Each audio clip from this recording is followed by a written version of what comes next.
Okey, Assalamualaikum dan kembali bertemu dalam MHI Malaysia hari ini, Isnin 30 hari bulan Mei. Dan kita meraihkan Syawal. Masih lagi dalam kesediaan untuk meraihkan Syawal yang mulia, masih ada rumah terbuka. Dan saya jangkakan akan berterusan sampailah lepas Syawal nanti.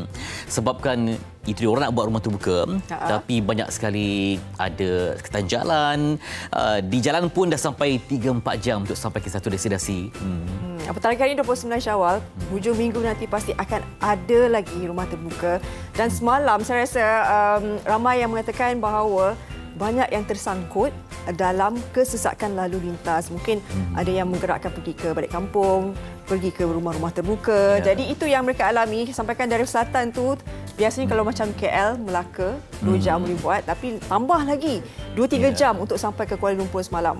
Mungkin anda nak keluar tu, anda nampak mungkin di aplikasi seperti Waze, anda kata mungkin 2 jam. Tapi bila anda dah keluar ke jalan, ia akan bertambah. Ada lagi isyarat yang diberikan, lebih merah, lebih banyak. Dan mungkin ada yang macam tak bergerak langsung. Jadi memang menguji kesabaran. Dan kita pun rimas lah, sebab ada yang dah semangat nak kembali kerja, terasa bebas tanpa mungkin bertumpuk di kawasan terbuka. Jadi nak kehidupan baru, tapi nampaknya tak terjadi. Sebab betul ramai yang kembali semula ke tempat kerja, yang bekerja kira macam full blast lah, 100% berada di tempat kerja. Kemudian dengan ada sekatan jalan, pembinaan yang tak berkesudahan tapi demi kebaikan bersama. Dan itu yang terjadi sekarang ni. Kita lama di jalan. Lama di jalan, dan bila lama di jalan, banyak kita fikir, kenapa sesak sangat ni? Apa yang sesak sangat? Ada aksiden ke? Apa yang sebenarnya berlaku? Jadi apa yang lebih membimbangkan apabila kita ni biasanya, kalau sebelum ke fasa endemik kan, kita boleh meletakkan jadual waktu. Okey, kita keluar rumah pukul 6 pagi, 6.30 pagi, akan sampai mungkin di pejabat dalam 7.30 pagi, mungkin 1 jam.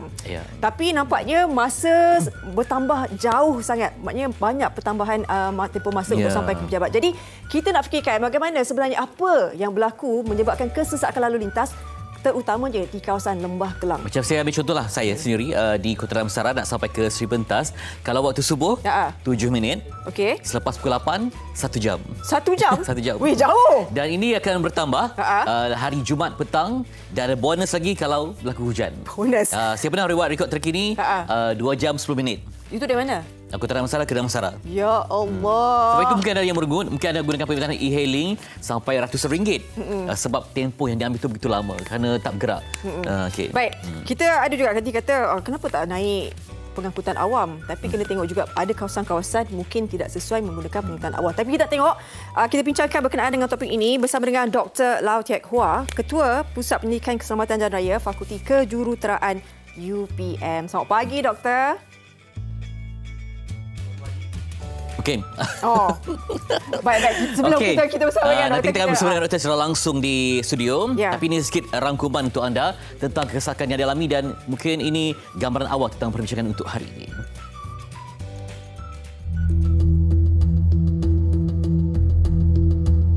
Kesesakan lalu lintas bukanlah perkara baharu dalam kalangan pengguna jalan raya, terutamanya di kawasan kota metropolitan seperti Kuala Lumpur.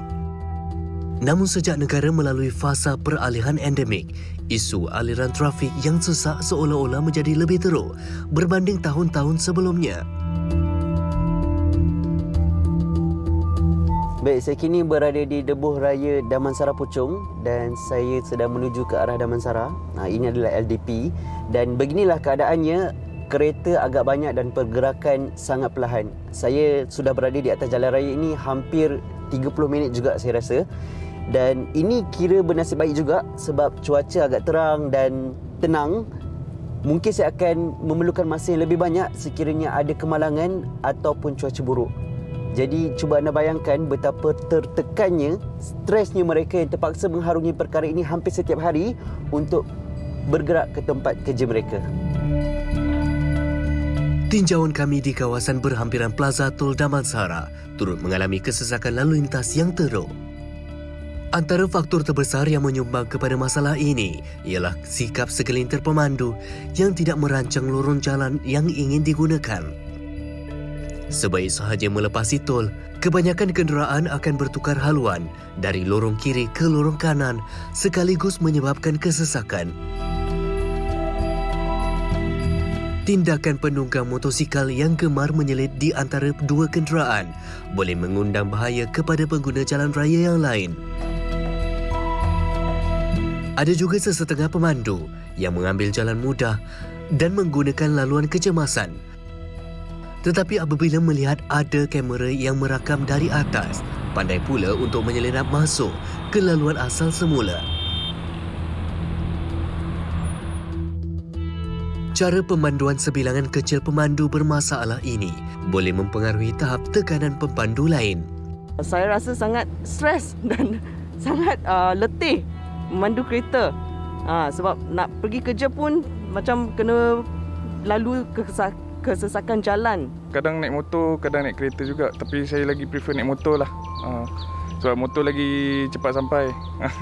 Tak perlu nak, kalau naik kereta mungkin dah 40 minit sampai. Kalau naik motor mungkin kurang daripada tu. Kalau saya akan keluar waktu peak hour, saya terpaksa siap-siap dalam pukul 5.30, bangun pukul 6 untuk semata-mata untuk sampai kerja dalam pukul 8.30 macam tu. Jadi sekarang sejak saya pindah dekat sini, dia jadi lagi smooth lah perjalanan saya. Jimat masa, jimat kos, jimat tenaga. Kaedah yang terbaik perlu dirancang oleh pihak yang bertanggungjawab bagi mengelakkan masalah ini menjadi tidak terkawal. Baik. Bayangkan saya 2 jam.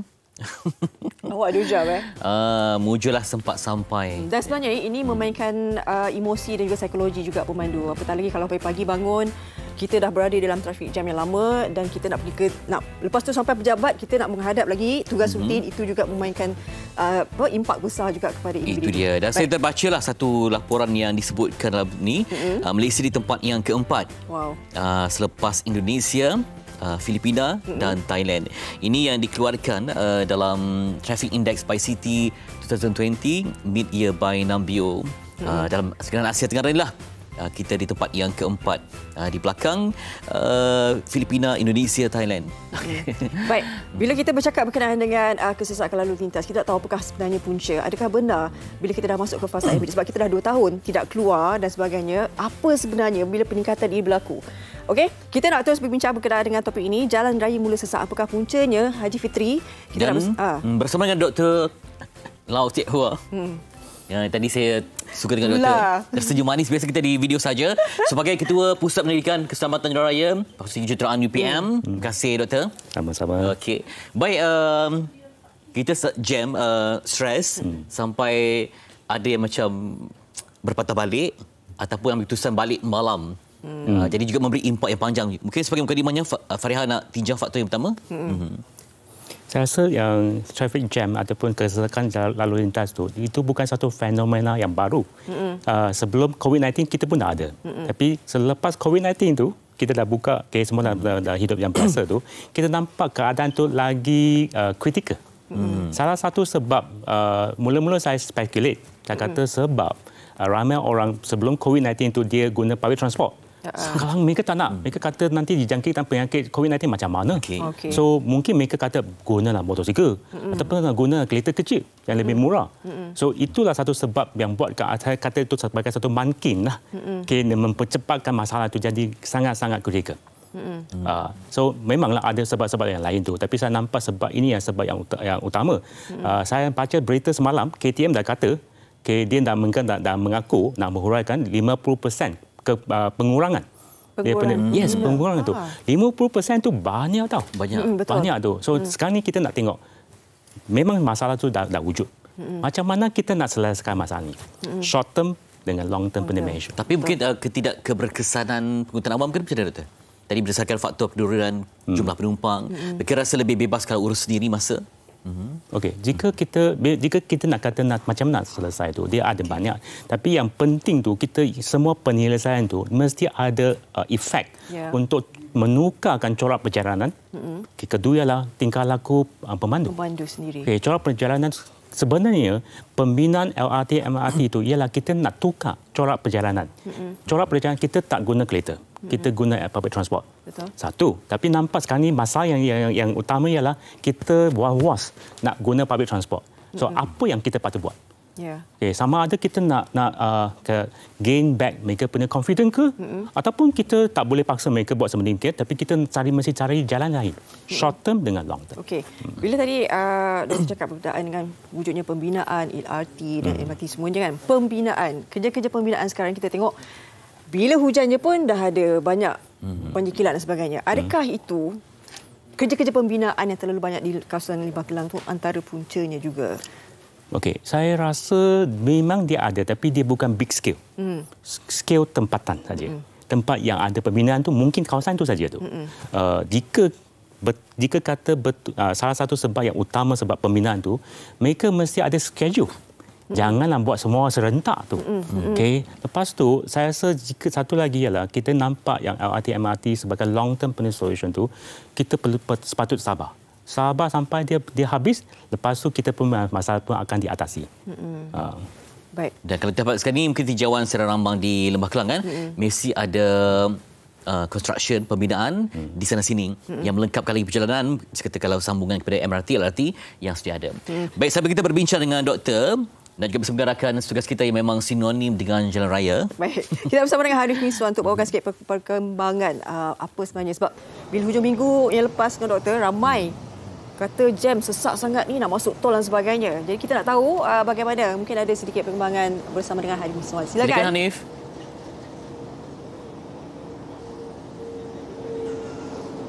Assalamualaikum, selamat pagi. Terima kasih Fariha, Fatih dan juga Dr. Lau di studio. Kepada anda juga penonton-penonton Malaysia hari ini yang terus bersama dengan kami. Inilah keadaan semasa sekitar jam 9.40 di sekitar hentian RNR di restoran Jejantas Sungai Buloh. Dan ini menghala ke selatan. Ini bermaksud kita nak masuk ke ibu kota dan inilah kenderaan masih lagi berpusu-pusu untuk meneruskan tugasan mereka untuk masuk ke ibu kota. Dan betul, memang keadaan sangat sesak. Dan tadi saya sempatlah tengok ke media sosial. Katanya juga ada beberapa kawasan yang tidak sesak, tetapi itu mungkin di dimensi yang lain lah, sebab di dimensi mana kita berada ini memang keadaan pun banyak dan kita pun perlu mengambil sedikit masa untuk pergi ke destinasi masing-masing. Dan untuk itu secara realitinya kalau perbincangan di studio berbicara berkenaan dengan teori dan apa yang perlu dilakukan dan apa yang boleh berlaku dari sudut perancangannya. Ini realitinya ketika ini dan kita melihat bagaimana kenderaan yang begitu banyak sekali masuk pada ketika ini ke ibu kota seperti kebiasaan juga. Jadi kita nak meninjau tentang bagaimana persediaan pasukan keselamatan dan juga anggota perkhidmatan kita lah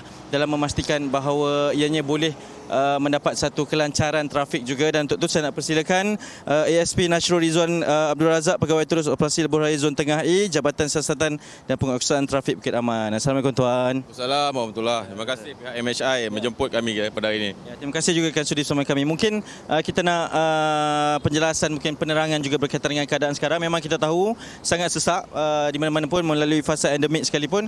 Tapi dari sudut penguatkuasaannya daripada pihak PDRM sendiri, tuan melihat kepada keadaan sebegini. Okey, untuk makluman semua, keadaan lalu lintas yang seperti kita sedia maklum telah masuk ke fasa endemik ini, telah berlaku sedikit peningkatan yang ketara.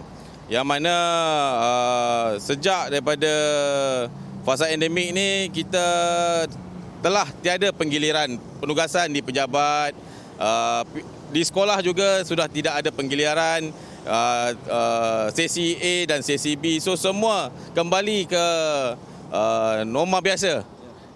Yang mana kita pada baru-baru ini dalam OP Selamat 18 yang kita telah laksanakan selama 10 hari, kita telah menggembling semua unit-unit dalam Jabatan Siasatan dan Penguasaan Trafik untuk bertugas di lapangan, yang mana selama 10 hari tersebut kita berjaya hanya 1% saja peningkatan kemalangan dan keadaan lalu lintas pada ketika itu adalah terkawal. Walaupun orang kata raya tiba-tiba, tapi kita masih mampu untuk mengawal keadaan lalu lintas dan sehingga seluruh Malaysia kita punya penugasan selama 10 hari tersebut dengan menggunakan kekuatan kita hampir 6,000 orang. Tuan melihat kepada keadaan semasa, tahniah juga di atas kejayaan di OP Selamat baru-baru ini. Tapi keadaan semasa ini kesesakan setiap hari dilaporkan. Saya sendiri pun turut terjebak. Saya percaya ramai juga rakan-rakan yang berada di sini. Tuan juga turut mengalami kesesakan tersebut. Inisiatif yang diambil oleh pihak keselamatan PDRM terutamanya bersama dengan pengusaha-pengusaha lebuh raya ini, ada perkara yang dah dilakukan ataupun yang ingin dilakukan? Okey, terima kasih. Untuk makluman semua, kita bersama pihak konsesi lebuh raya, kita telah mewujudkan satu smart lane di konsesi Plus di Susoh, Plazatul Setia Alam bermula daripada kilometer 3 sehingga ke kilometer 9 yang mana lebih kurang 5 ke 6 kilometer kita buka smart lane ni untuk melancarkan lagi lalu lintas yang kita kesan di Setia Alam tu agak padat. Dan satu lagi konsesi iaitu konsesi Litrak di tengah KL Lembah Kelang ini yang mana kita buka pada 5 petang sehingga 8 malam untuk mengurangkan kesesakan waktu balik kerja. Ya. Baik, itu satu inisiatif yang baik. Saya percaya ramai-ramai rakan-rakan yang dari Setia Alam ke dari Petaling Jaya ke semua boleh turut relate dah dengan perkara ini. Tuan, kita melihat kepada perancangan dan juga daripada semua pihak. Mungkin sedikit pesanan terakhir secara ringkas daripada pihak PDRM kepada semua pengguna lebuh raya di atas kesesakan ini. Terlebih dahulu saya ingin mensarankan kepada pengguna-pengguna lebuh raya, terutamanya kepada yang menggunakan lebuh raya hujung minggu, yang mana kita masih lagi dalam fasa hari raya lagi, yang mana kita kena merancang perjalanan kita supaya tidak terjebak di dalam kesesakan lalu lintas. Emosi kita semasa memandu juga perlu kita atasi, jaga, yang mana jangan emosi yang kurang baik kita bawa semasa memandu, yang mana banyak berlaku kejadian-kejadian yang tidak diingini disebabkan emosi kita memandu tidak terkawal dan menyebabkan berlaku yang kejadian-kejadian tersebut. Baik, Tuan, terima kasih banyak. Tuan Daud juga terima kasih banyak kerana bersama kami. Ini mungkin antara tugasan dan juga tanggungjawab daripada pihak keselamatan untuk bersama-sama dengan kita, dan saya percaya rakan-rakan ataupun pemandu-pemandu pengguna lebuh raya juga di jalan raya perlu sentiasa kuat dari sudut mentalnya juga dan bersabarlah dalam menghadapi kesesakan yang luar biasa pada ketika ini. Kita kembali ke studio kerana perbincangan seterusnya akan disambung oleh rakan-rakan di Seri Pentas. Silakan. Baik, okey, jadi ini laporannya langsung memang nampak tadi Farihah Geleng Kepala. 9.45 masih lagi trafik begitu banyak. Jadi itu pastinya kalau tadi ASP Nasional Tuan katakan, kita kena jaga emosi kita sebagai pemandu. Bayangkan pagi-pagi kita mood baik ni, tapi kalau dah sangkut dalam kesesakan lalu lintas, senyum pun boleh jadi masam kan. Ya, jadi itu sebenarnya kita perlu lihat lebih luas. Doktor, bila kita kata bertambahnya kenderaan, jadi kalau kita tengok satu-satu tempat tu, kata alah naiklah pengangkutan awam, kerajaan dah bagi banyak sepanjang stesen-stesen. Tapi kadang-kadang kita ni fikir nak pergi ke satu stesen utama pun, alamak nak kena naik Grab lagi, Grab sangkut lagi, lepas tu nak pergi ni lagi, nak tunggu lagi dan sebagainya. Mungkin itu merumitkan lagi keadaan. Bagaimana? Betul. Ekosistem dia tu. Betul. So walaupun kita dah melabur berbilion-bilion lah, kita guna MRT yang elok dan sebagainya, tapi dia punya last mile, kita nak sampai ke LRT itu, mereka mesti mementingkan macam mana kita boleh sampai dengan masa yang terpendek, kita rasa selesa. Jika kita tak buat sedemikian tu, kita tengoklah ramai orang akan kata lebih baik saya bawa kereta. So jika saya nak tunggu kereta, sebagai contohlah, saya duduk di Putra Heights. Saya nak pergi ke UPM tu, jika saya kira lah, jika saya nak naik MRT, LRT, berapa kali saya nak tukar, lepas tu saya nak dari rumah ke LRT stesen yang terdekat tu, kira-kira saya nak 3 jam baru sampai jika guna public transport. Tapi jika saya bawa kereta, pukul 6.30 saya keluar, 30 minit. So mengapa ini berlaku? Walaupun saya ada hajat nak guna public transport, patut saya mesti guna public transport. Saya pakai public transportation. Tapi saya kata saya tak nak guna sebab saya tak rasa selesa.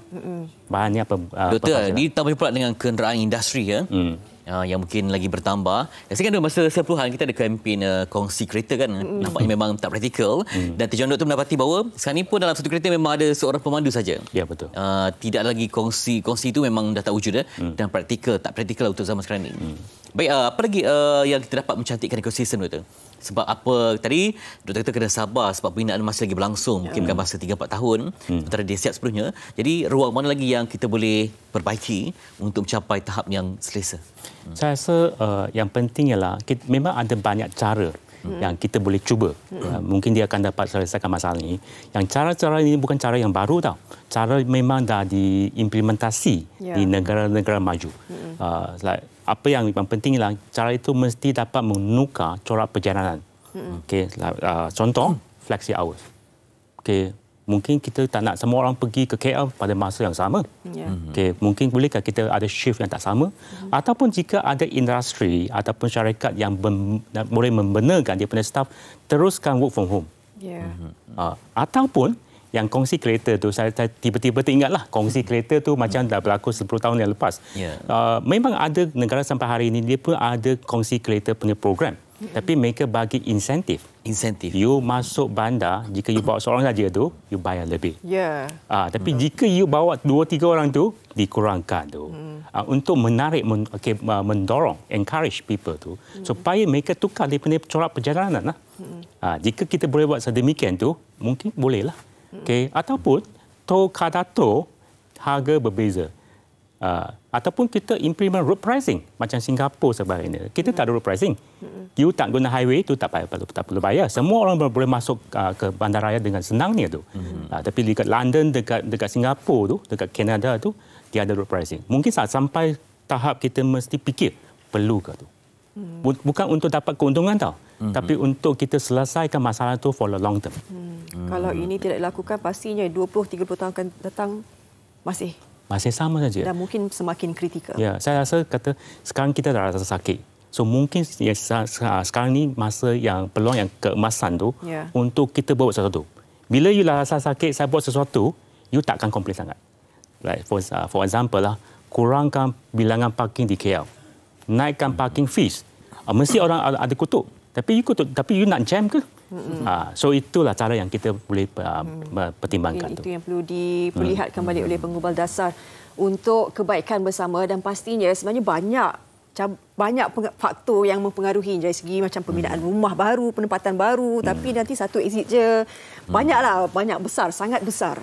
Itu dia. Kalau mungkin ada program-program kita pembangunan bandar baru ke, orang akan keluar dari Kuala Lumpur ni untuk kurang kesesakan bila masa yang lama juga. Terima kasih kepada Dr. Lau Teck Hua, Ketua Pusat Penyelidikan Keselamatan Raya, Fakulti Kejuruteraan UPM yang sudah berkongsi ilmu kita untuk pagi ini, yang mana melihat praktikaliti untuk laksanakan satu dasar ataupun polisi demi kebaikan bersama. Di samping faktor manusia juga penting, faktor kesabaran dan emosi yang konsisten sepanjang pemanduan.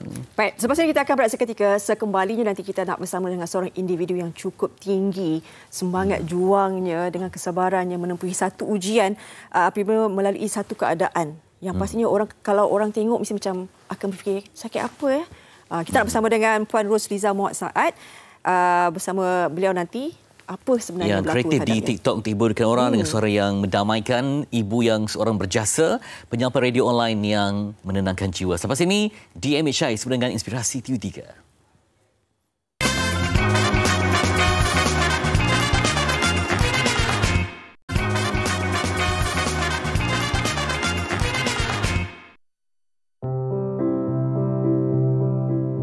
Kelihatan sakit, tetapi sebenarnya tidak.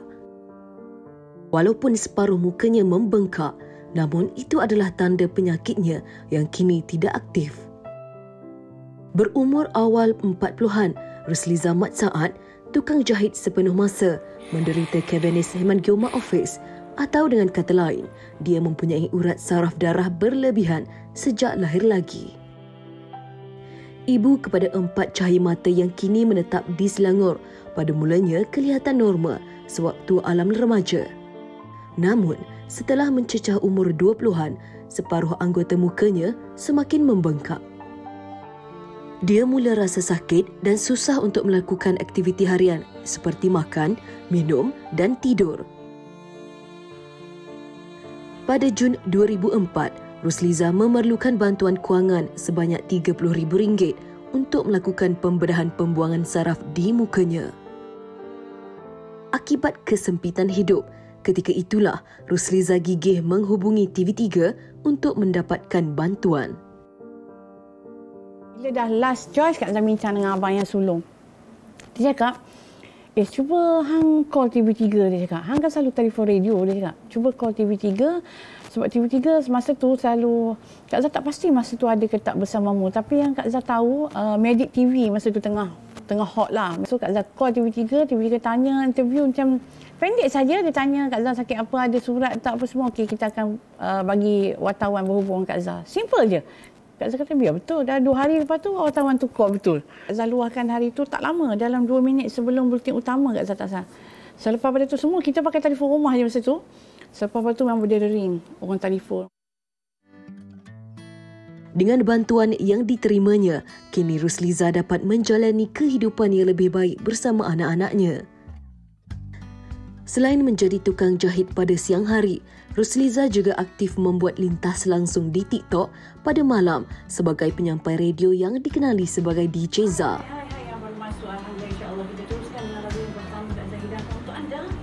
Malah, dia kini mempunyai pengikut lebih dari 50,000 orang.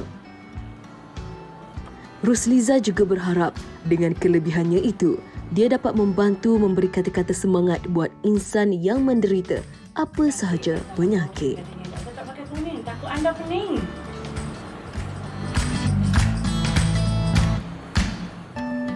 Baik, itu dia. Lihat bagaimana begitu positif menerima apa saja ujian terhadap dirinya. Kita nak bersama terus dengan... Okey, langsung kita bawakan DJ Zah. Tapi kita bagi Kak Zah ya. Kak Zah. Rusliza Mak Saad, penyampai radio online. Radio online. Itu dia. Jadi baju ini pun khas untuk hari ini. Hari ini. Nampak macam artis bergaya. Baik, sebelum itu kita nak, kami ada kesukaran untuk menyebut nama penyakit yang dialami Kak Zah. Kan? Kak Zah dapat sebut dengan jelas. Ya? Okey, yang dikatakan ini bukan penyakit lah. Kak Zah memang kalau boleh tak nak orang sebut Kak Zah ni sakit, doakan Kak Zah selalu sihat dan Kak Zah istiqomahkan keadaan Kak Zah begini insya-Allah. Nama dia Cavernous Hemangioma Office. Ini adalah boleh katakan bahasa Melayu yang mudah, tanda lahir daripada kecil. Cuma dia tak grow up, tak menunjukkan tanda tu dari awal. Ada setengah kanak-kanak mungkin separuh muka lahir dah nampak kan. Tapi macam Kak Zah yang nampak hanyalah mula-mula lidah Kak Zah biru. So masa Kak Zah buat rancangan di TikTok live tu, Kak Zah pernah buat satu pertanyaan. Korang nak tengok tak lidah Kak Zah biru? Semua cakap nak view naik sampai 2,000, 3,000 masa tu. Okey, sampai Kak Zah kata kalau view naik sampai sekian-sekian Kak Zah akan tunjuk. So semua share kan nak tengok. Bila Kak Zah tunjuk memang dia orang macam kata, macam mana Kak Zah makan lah, macam mana Kak Zah excited. Sebenarnya daripada feedback daripada komen daripada TikTok itulah yang Kak Zah rasa daripada hari ke hari kekuatan Kak Zah bertambah. Ya. Okey. Kekuatan bertambah. Itu apabila adanya platform-platform media sebegini. Tapi perjalanan Kak Zah sebelum ada. Ya, bagaimana sebenarnya kekuatan tu ditempuhi dengan anak-anak dan sebagainya. Okey. Kalau dari segi anak-anak, Kak Zah pernah tanya direct dekat anak-anak. Malu tak ibu pergi sekolah, hantar sekolah? Masa tu tak pakai mask kan? Malu tak? Anak-anak cakap tak, ibu cantik, ibu cantik. Itu ilham yang Allah Ta'ala bagi pada anak-anak untuk menjaga hati Kak Zah. Wajah ni adalah perkara pertama yang orang akan lihat. So benda tu memang akan jadi efek pada hati kita. Orang tengok, kenapa muka dia ni kan? Kenapa? Dekat TikTok sendiri, bukan Kak Zah seorang, Fitri. Ramai sebenarnya orang yang kita tengok, ya Allah tak sanggupnya kejadian Allah Ta'ala bagi. Betul. Tapi kita cuba, Kak Zah cuba pusingkan. Sebab Kak Zah ni orang yang setiap hari Kak Zah nak pembaharuan. Walaupun orang kata, engkau dah tua nak buat ni. No. Pada saat Kak Zah, angka tu manusia saja yang bilang. Kalau takdir Allah nak letakkan kita tempat yang baik, tak perlu bilang usia Kak Zah di sebalik sekeliling yang positif, belum tak ada satu insiden yang buat Kak Zah macam tiba-tiba down. Walaupun kita memang nak membangunkan keinginan. Okey, Fitri, maaf. Selepas operation, kesan daripada operation tu dia membesar lebih besar. Lebih besar sebab urat saraf, orang kata kenapa Kak Zah tak buang bagi elok normal kan? Sebab urat saraf darah Kak Zah yang berlebihan dalam badan sejak lahir tu, dia terkena kepada nerve-nerve yang mata, hidung, kepala semua. Jadi kebijaksanaan doktor tak buang semua sebab takut tak berfungsi. Jadi Kak Zah diberi pilihan nak cantik ke nak sihat. So Kak Zah down masa tu. Cuma doktor ada satu perkataan doktor yang memang buat Kak Zah deep. Dia kata, Liza, you jangan down, you kena cari kualiti hidup. So perkataan kualiti hidup itulah yang buatkan Kak Zah sentiasa bawa. Kemudian down selepas tu memanglah sebab kita ingat lepas operation tu kita akan kembali kepada sedia kala. Rupanya tidak. Dia akan makan masa lebih kurang 3 tahun Kak Zah still rasa kebas. Cubit ke apa tak rasa. Nak buka mulut dia ada macam had sahaja, tak boleh buka semua. Tak boleh buka semua sebab operation Kak Zah bermula daripada sini sampai ke belakang otak dan dikoyak muka. Allahuakbar. Semua dijahit semula. Cuma kawasan sini je macam tak ada apa-apa kan, dia tak usik sebab dia kata nak jaga mata apa semualah. Selepas tu down sangat-sangat Fitri. Keruntuhan rumah tangga selepas itu. Kak Zah operation, kalau tak silap dalam bulan 8-9, Kak Zah berpisah pada bulan 11-12 macam tu. Tapi itu bukan disebabkan sakit Kak Zah. Itu adalah jodoh Kak Zah dengan dia dah habis dan takdir rezeki Kak Zah dah habis. Itu saja. Kak Zah tak berdendam, tak ada apa. Dengan sesiapa sahaja. Sebab Kak Zah nak satu nyawa yang Allah bagi selepas operation tu, Kak Zah gunakan sebaik mungkin, bersihkan hati. Kak Zah bukan orang baik, tapi Kak Zah cuba untuk jadi baik. Terima ini adalah anugerah terindah Allah bagi pada Kak Zah. Orang di dunia ni tak dapat tengok kesempurnaan cantik Kak Zah, hanya layak di syurga insya-Allah. Insya-Allah. Insya-Allah. Satu aura positivity. Down, Kak Zah tengok cermin. Kak Zah nak jadi orang yang hebat. Orang yang hebat, orang yang ada kerjaya, orang. Jadi Kak Zah tengok kat cermin, orang yang hebat ni mesti orang tumpu pada kelebihan, betul? Betul. So Kak Zah tengok apa kelebihan aku? Kelebihan aku inilah. Sebab orang lain tak ada, aku ada. Allah sayang aku, dia bagi benda yang orang lain tak ada. Jadi lalui sajalah dengan kelebihan tu. Okey. Dan bagaimana bermulanya menjadi seorang penyampai radio di platform TikTok ni kan? Tiba-tiba terus meletup-letup ni. Saya kalau bermain TikTok FYP juga Kak Zah. Kak Zah punya ni. Dia sebenarnya Kak Zah dulu menjahit. Kak Zah menjahit daripada umur 12-13 tahun dah start. 15 tahun dah mula ambil upah. Kak Zah suka dengan radio. Semua radio di Malaysia ni Kak Zah ada nombor telefon, Kak Zah call. Najman, Jamal, RTM, semua. Kak Zah akan call dan Kak Zah suka menulis dan mereka kata-kata puisi, madah untuk diri Kak Zah, kekuatan Kak Zah. Masa tu kita tak ada media sosial untuk kita luahkan. So Kak Zah call radio setiap kali berjaga malam Kak Zah call.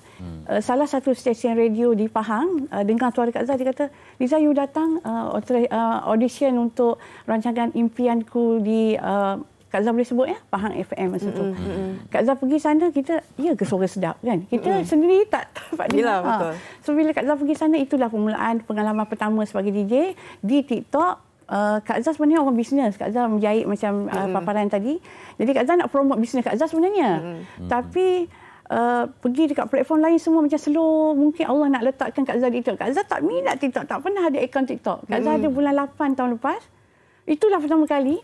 Kemudian bila dah habis jual baju semua habis, stok habis, apa lagi nak buat dekat TikTok ni? Lepas tu Kak Zah, ada sound card lah, buat. Ada orang beli sound card yang harga RM30. Itu permulaan Kak Zah. Kak Zah pun buat. Oh, tak best lah. Kak Zah suka sangat. Ada tapi di rumah tu dapat macam studio dah. Lengkap lengkap dah. Hasil daripada bateri pun tak ada kat rumah dia. Hasil daripada semua sumbangan di TikTok ada pemberian gift. Gift tu Kak Zah sharekan dua tempat. Pertama Kak Zah habiskan untuk equipment Kak Zah. Kedua Kak Zah bagi pada tahfiz anak Kak Zah di Ustaz Abdullah Khairi.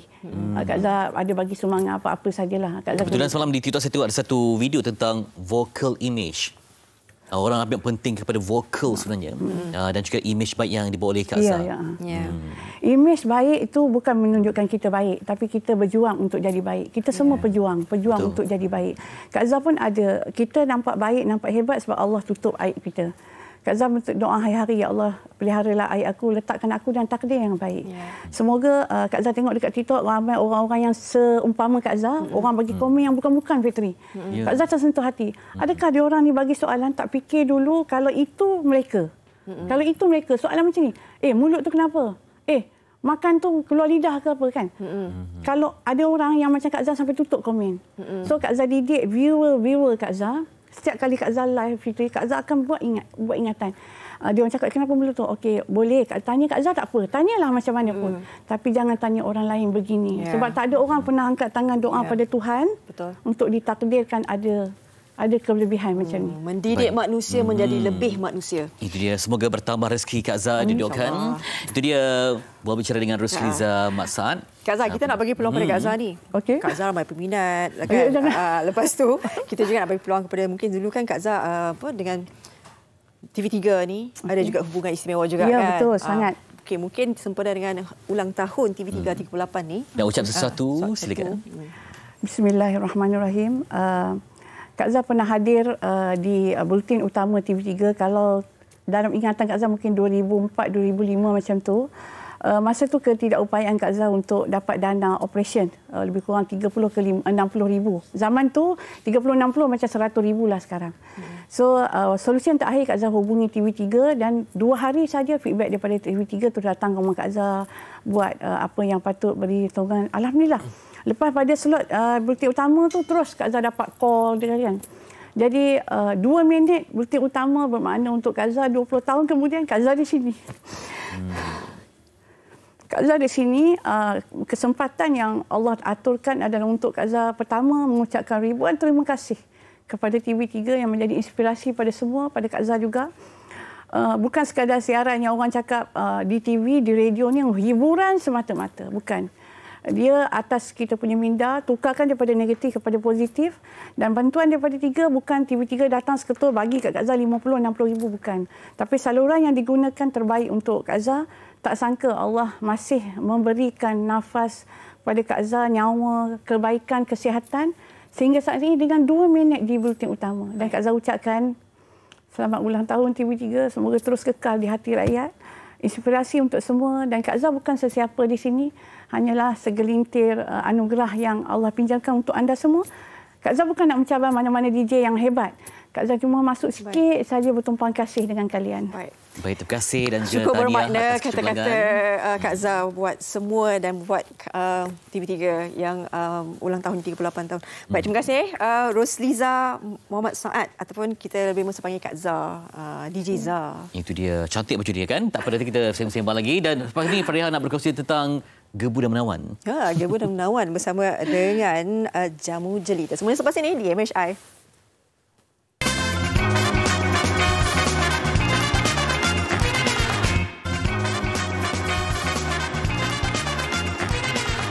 Baik, kembali semula dalam Malaysia hari ini. Terima kasih kerana masih setia bersama dengan kami. Saya nak kongsikan berkenaan dengan kulit gebu tubuh menawan bersama dengan Jamu Jelita. Apatah lagi sekarang ni kalau bercakap je nama Nur Atirah Samsudin, pastinya jelitawan ini petah bercakap. Kita terus bersama Nur Atirah. Assalamualaikum. Waalaikumsalam. Apa khabar Fariha? Baik, Atirah. Sihat Ya. Makin cantik ni. Ni asal makin cantik ni. Mungkin boleh kongsikan juga ni apa yang akan dibawakan oleh Jamu Jelita untuk hari ini. Okey, terima kasih banyak Fariha. Okey, Assalamualaikum buat semua penonton Malaysia hari ini. Fariha rasanya belum terlambat untuk atau ucapkan selamat Hari Raya hari ini.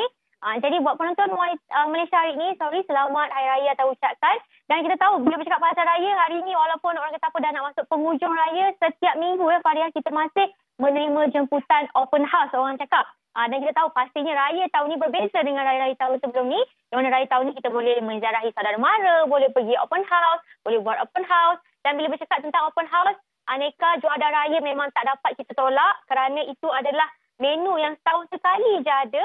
Jadi wajib kita jamah walaupun kita tahu benda tu sebenarnya tinggi dengan kolesterol, tinggi dengan minyak, orang kata apa, tinggi dengan kalori. Tapi itulah yang sedap pun. Atirah sendiri pun memang suka sangat juada raya dan kalau pergi open house memang akan makan macam-macam, tak kisahlah apa pun kan. Jadi sebenarnya ingin saya kongsikan kepada anda, ramai sebenarnya yang call kami di hashtag mengatakan bahawa raya tahun ni ramai yang naik berat badan. Betul ke?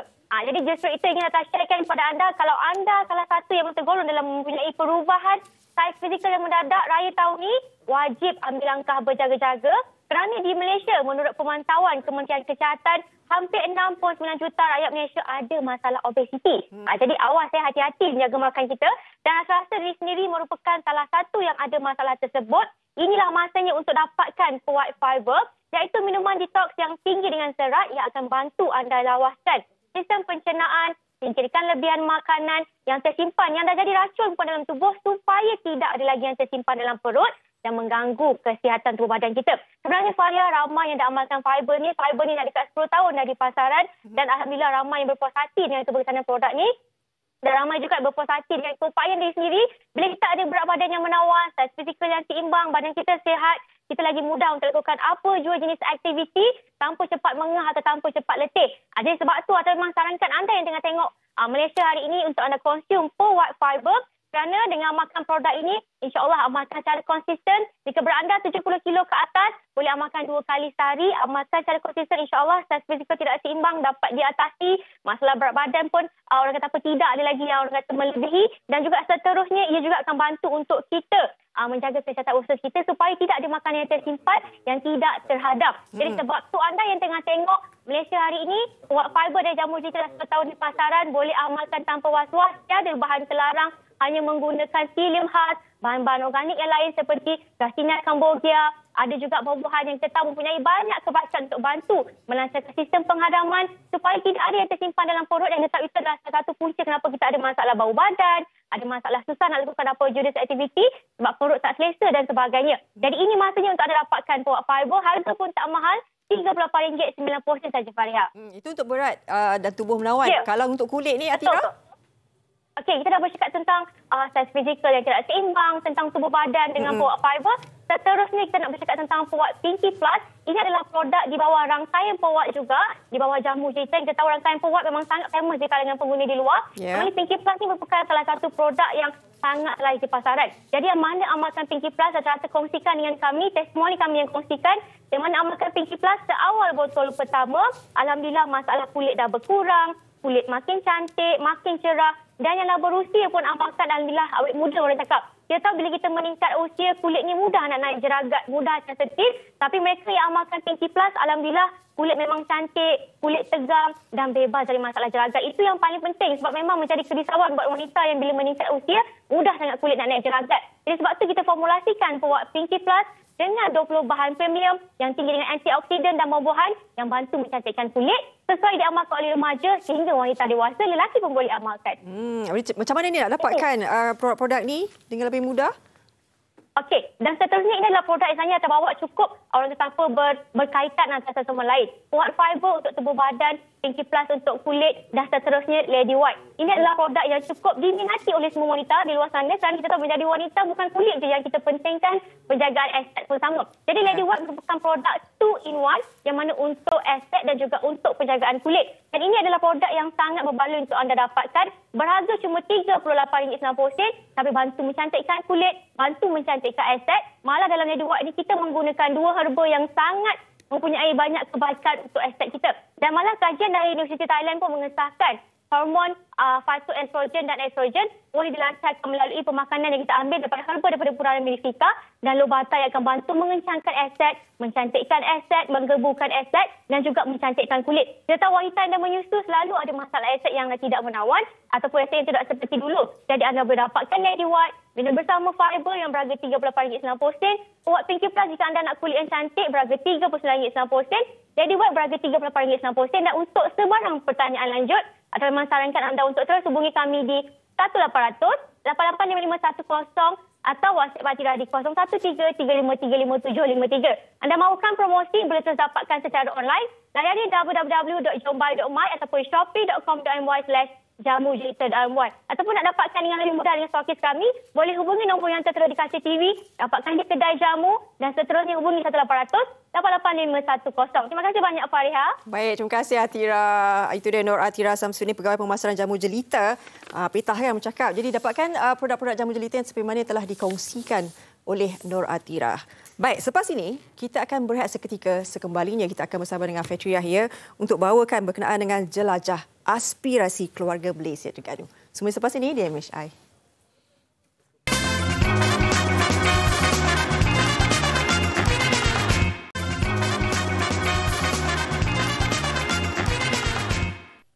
Masih dalam MHI Malaysia hari ini dan kita nak berbincang sesuatu yang menarik dan bermakna untuk jelajah aspirasi keluarga Malaysia yang akan berada di Terengganu pada 2 hingga 4 Jun nanti.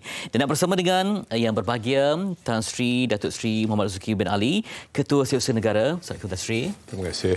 Terima kasih. Baik, kita melihat persiapan yang begitu rapi dan teliti untuk meraihkannya di Terengganu sebab ini tentang bertemu dengan rakyat untuk bersama sampaikan aspirasi dan sebagainya. Macam mana sekarang ini persiapan untuk bertemu dan juga menggerakkan aktiviti di sana, Tan Sri? Ya, pertamanya saya ingin merakamkan ucapan terima kasih kepada TV3 MHI dan juga Cik Fitri sendiri kerana telah sudi untuk menjemput saya untuk bersama-sama kita membincangkan mengenai perjalanan aspirasi keluarga Malaysia Siri Jelajah yang akan kita adakan di Terengganu pada 2 hingga 4 bulan Jun yang akan datang inilah. Seperti yang kita sedia maklum bahawa selepas pada kita melaksanakan aspirasi ataupun melaksanakan aspirasi keluarga Malaysia yang kita lancarkan di Kuala Lumpur pada Disember tahun lalu, Yang Amat Berhormat Perdana Menteri telah mengarahkan untuk kita meneruskan Siri Jelajah ke negeri-negeri. Yang sebenarnya tujuan utama adalah untuk kita membawa perkhidmatan kementerian agensi ini direct kepada rakyat. Seperti yang Cik Fitri sedia maklum, dulu saya ingat kita pernah ada hari terbuka bersama pelanggan, hari pelanggan dan sebagainya, yang kita hanya fokus pada satu atau dua kementerian dan bergerak secara berasingan, secara silo. Jadi hari ini hasrat daripada Menteri untuk kita bawakan keseluruhan kementerian agensi kerajaan, untuk kita bawa kepada rakyat, untuk sampaikan direct kepada rakyat lah. Jadi untuk Negeri Terengganu ni merupakan siri yang ketiga, yang keempat sebenarnya selepas kita laksanakan di Johor, di Perlis, di Sabah dan sekarang di Kuala Terengganu lah. Dan kita akan adakan di Stadium Negeri Terengganu iaitu di Kuala Nerus pada 2 hingga 4 hari bulan Jun yang akan datang inilah. Dan dari segi sambutan memang menggalakkan seperti yang kita sedia maklum. Kadang-kadang melebihi daripada apa yang kita sasarkan. Umpama saya ambil contoh di Sabah kita anggarkan 10,000 peserta yang akan, ataupun penonton atau orang ramai yang akan hadir, tetapi dia telah mencapai sampai 24,000. Jadi kita berharap siri jelajah yang kita adakan di Negeri Terengganu ni, yang merupakan kali pertama kita bawa ke Pantai Timur ni, akan dapat sambutan yang meriah dan ramah daripada semua. Mungkin menjagakan kehadiran daripada Kelantan dan juga Pahang. Ya, sebab dia melibatkan negeri Pantai Timur dan kita berharaplah oleh kerana inilah saya menyeru pada semua, terutama sekali mereka yang berada di Pantai Timur lah, bukan sahaja Terengganu, Kelantan dan Pahang, untuk sama-sama memeriahkan lagi sambutan Aspirasi Keluarga Malaysia yang akan kita adakan pada kali ini, insyaAllah. Dan saya melihat antara tarikan yang muncul tentang macam mana belia ataupun biawanis yang bersemangat untuk mencari padanan kerja. Bagi orang mungkin orang kampung datang bersama-sama untuk bergerak aktiviti, mereka bukan hanya membeli ataupun melihat bertanya persoalan kepada agensi yang terlibat, tapi juga mungkin ada potensi mereka dapat dikilapkan, ada padanan kerja yang sesuai. Dia sebenarnya itulah matlamat atau tujuan utama kita adakan Aspirasi Keluarga Malaysia yang seperti saya sebutkan di awal tadi. Kita membawa perkhidmatan direct kepada rakyat. Jadi selain daripada aktiviti yang Cik Fitri sebut tadi, betul lah kita ada aktiviti menyampaikan aktiviti kementerian direct kepada rakyat. Salah satu yang kita akan turut adakan ialah peluang pekerjaan yang disediakan oleh kementerian agensi dan juga para syarikat-syarikat swasta yang turut sama terlibat dalam menjayakan program Aspirasi Keluarga Malaysia ni. Jadi apa yang mereka akan buatlah, kita buat direct interview di mana kita akan panggil interview direct, dan di situ kalau ada sekiranya mereka ni layak dan sesuai untuk diberikan peluang untuk mendapat pekerjaan, kita akan offer direct Cik Fitri jawatan yang sesuai untuk mereka lah, insyaAllah. Dan mungkin Tan Sri nak tahu juga, bila buat di Negeri Terengganu kan, dengan adanya dan jelajah ini untuk rakyat, mungkin peranan Negeri Terengganu sendiri untuk membantu sama-sama melalui platform ini kan, jelajah ini memberikan kepala ekonomi kepada masyarakat setempat. Ya, seperti yang kita sedia maklum, kita baru memulakan dalam proses pemulihan ekonomi negara setelah kita berdepan dengan pandemik COVID-19 selama lebih pada 2 tahun. Sempadan dah mula dibuka.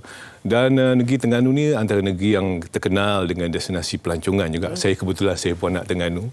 Jadi saya rasa inilah peluang terbaik untuk kita gerakkan semula aktiviti ekonomi yang berasaskan pelancongan dan juga mungkin pertanian. Banyak I think Negeri Terengganu melalui Terengganu Incorporated banyak memberikan peluang-peluang untuk kita melibatkan diri dalam aktiviti pertanian yang moden yang boleh menjana pendapatan kepada rakyat, insya-Allah.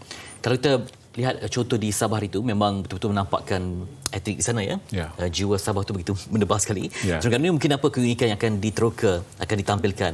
Barangkali sekarang ini kita dah boleh jelajah ke Terengganu kan, melancong semua, mungkin orang luar pun datang sambil melancong tu ada keistimewaan dapat mereka boleh di sini. Seperti yang sebut, banyak Terengganu ni terkenal dengan destinasi pelancongan. Selain daripada makanan yang menarik saya kalau balik Terengganu saya tak akan lupa untuk ke tempat yang jual nasi dagang dan sebagainya, nasi minyak Terengganu umpamanya. Jadi ini antara tempat-tempat yang boleh kita menarik orang ramai untuk berkunjung lah. Dan juga banyak pulau-pulau yang menarik yang boleh kita teroka di Terengganu. Jadi saya berharap agar peluang-peluang ini kita dapat melihat secara bersama untuk kita menjelajah. Itulah peluang terbaik. Sebab bila kita bercakap dalam konteks keluarga Malaysia, mungkin pengunjung boleh datang dengan seisi keluarga pun boleh bawa. Banyak aktiviti-aktiviti yang kita memang sediakan selain pada untuk individu, juga untuk keseluruhan keluarga, untuk sama-sama mereka menyertai apa jua acara yang akan ditunjukkan ataupun yang akan dipamerkan semasa sesi jelajah keluarga Malaysia di Terengganu, insya-Allah, Cik Fitri. Baik. Mungkin Tan Sri, bila kita melihat ini antara peluang yang terbaik selepas 2 tahun kita dah Ini kan sekarang ni fasa endemiknya Tan Sri. Ya. Apa yang diharapkan oleh Tan Sri sendiri untuk melihat adanya aktiviti seperti ini, acara seperti ini? Pada masa sama dapat kita terapkan roh keluarga Malaysia tu. Ya, sebenarnya kalau kita lihat bahawa ini pengalaman yang saya lalui lah bila saya berada di negeri Sabah, di mana ini adalah contoh terbaik di mana rakyat pelbagai kaum masyarakat berada di situ. Mereka datang tanpa mengira kaum, tanpa mengira bangsa, bahasa. Mereka berkumpul. Mana inilah yang hasrat yang ditemukan oleh Yang Amat Berhormat Perdana Menteri. Itulah keluarga Malaysia yang sebenarnya kita bawa. Jadi di Negeri Terengganu saya lihat perkara yang sama yang boleh kita terapkan juga. Kerana kita lihat inilah sebenarnya peluang terbaik untuk kita dan sebagai rakyat. Kita berbagai bangsa, satu keluarga. Kita bergerak dalam satu masyarakat untuk memastikan yang paling mustahak kita untuk memastikan apa yang kita dihasratkan oleh kerajaan untuk menggerakkan semula ekonomi setelah kita berdepan dengan pandemik selama lebih pada 2 tahun akan dapat kita laksanakan sebaik mungkin, insyaAllah. Itu dia. Daripada simbolik Kompak Leko tu berkembang menjadi satu ekosistem yang luas dan juga memberi makna dalam menjayakan jelajah aspirasi keluarga Malaysia di Terengganu. Semoga memberi impak yang besar dan mencapai matlamatnya. Dan terima kasih tak terhingga kepada Tan Sri Datuk Seri Muhammad Zuki Muhammad Ali, Ketua Setiausaha Negara, berkongsi sesuatu yang bermakna. Terima kasih Tan Sri. Ya, terima kasih. Alhamdulillah dapat bersama kita untuk pagi ini menggerakkan sesuatu yang bermakna dan penuh warna. Baik. Esok jangan lupa untuk saksikan MHI lagi. Kita bawakan ini sesuatu yang mungkin perlu diberikan perhatian kepada kita rakyat Malaysia. Walaupun kita setiap hari kita bercakap bahasa Melayu, tetapi sejauh mana kita ni mengangkat bahasa Melayu sebagai lingua franca kita. Ya, untuk kembali mengaturkan bahasa Melayu ke peringkat lebih tinggi, global, tetapi acuannya menggapai mercu global. Selepas ini kita akan terus bersama dan kita jumpa lagi esok. Assalamualaikum. Jaga diri. Hari kemenangan kita. Selamat, selamat, selamat berhari raya. Saling bermaafan, saling mendoakan sesama kita. Aidilfitri diraihkan seikhlas hati. Jangan-jangan kita bermasa muka. Semua yang kerugi tak jernikan semula. Gereja yang lama jadikan akibat sesama gereja. Hari yang dinantikan telah tiba. Apapun pun, Hari Raya. Selamat, selamat.